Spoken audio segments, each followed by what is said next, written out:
Bu Menteri Keuangan yang sedang gundah gulana saat ini, pastinya bukan main sulitnya posisi Bu Sri sekarang ini. Keterangannya di Komisi 11 DPR terlihat dirinya adalah seorang pembohong, karena angka-angka yang berbeda dengan yang dikemukakan Pak Mahfud MD dengan data lengkap di depan Komisi 3 DPR, namun beberapa hari kemudian Mbak Sri bohong nggak tahu juga. Tetapi bisa terlihat bahwa jangan-jangan angka-angka yang diungkapkan Mbak Sri seperti sebuah usaha menutupi sebuah kejahatan. Pastinya dirinya sekarang dalam posisi sulit setelah rapat dengar pendapat Menko Mahfud MD di Komisi 3 itu. Apa jangan-jangan Mbak Sri hanya menerima angka-angka itu dari anak buahnya, di mana kali ini dia terjebak dalam kenyataan bahwa dirinya tidak bisa lari dari nakalnya anak buahnya. Mbak Sri tidak bisa lagi menghindar, karena begitu banyak anak buahnya yang membuat dirinya terpojok di muka publik karena manipulasi dan korupsi. Memang masalah yang Mbak Sri hadapi adalah masalah sangat sensitif, korupsi dan pencucian uang, masalah yang paling dibenci rakyat, yang membuat dirinya sekarang terlihat seperti tidak berdaya di dalam kandang buaya anak buahnya. Apakah Mbak Sri idealis yang ingin tampak bersih? Tidak tahu juga, karena fakta yang terjadi saat ini adalah terbongkarnya pencucian uang yang sampai menumpuk begitu lama dan begitu besar. Ke pihak luar, dia menghadapi opini publik yang begitu kejam yang sulit untuk mengelak, membantah atau meluruskan. Ke dalam, dia harus menghadapi anak buah dengan perasaan jengkel yang memuncak tentunya. Forum Komisi 3 DPR dengan Menko Polhukam beberapa waktu lalu benar-benar telah membuat posisi Sri Mulyani begitu sulit.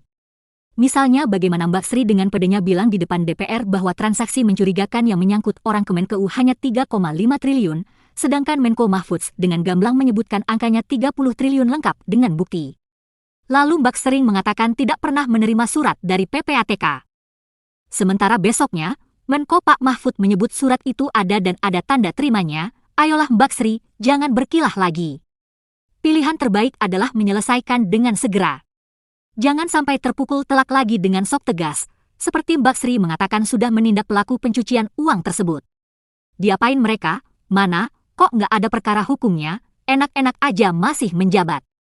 Menurut Pak Menko Mahfud jangan hanya pelakunya saja, seluruh jaringannya harus diungkap karena tindakan pencucian ini pasti berjaringan.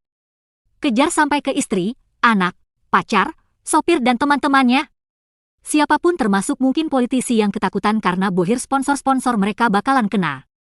Terungkap dan akan merembet ke diri mereka. Ayolah Mbak Sri, siapa itu 460 nama yang ada di jaringan pencucian uang 349 triliun rupiah itu? Ungkaplah apa yang sebenarnya mereka lakukan. Anda adalah kunci kalau memang mau menghilangkan korupsi di tanah air tercinta Indonesia ini. Atau, Anda bagian dari pelaku. Kalau kamu bersih, ya ungkap saja, atau kamu takut saking mengerikannya angka tersebut dan saking menakutkan nama-nama yang ada di 460 orang tersebut. Ini adalah tindakan kriminal pencucian uang terbesar dalam sejarah dunia dan kamu takut ancaman mereka. Mbak Sri jangan takut, kami sebagai rakyat pasti akan membela dan melindungimu selama kamu benar dan bersih. Kami akan menjadikanmu pahlawan anti korupsi yang sangat dahsyat. Dengan jumlah hampir 20% dari APBN tersebut, kami tunggu dan dukung keterbukaan tersebut. Jadi kapan Mbak Sri berani?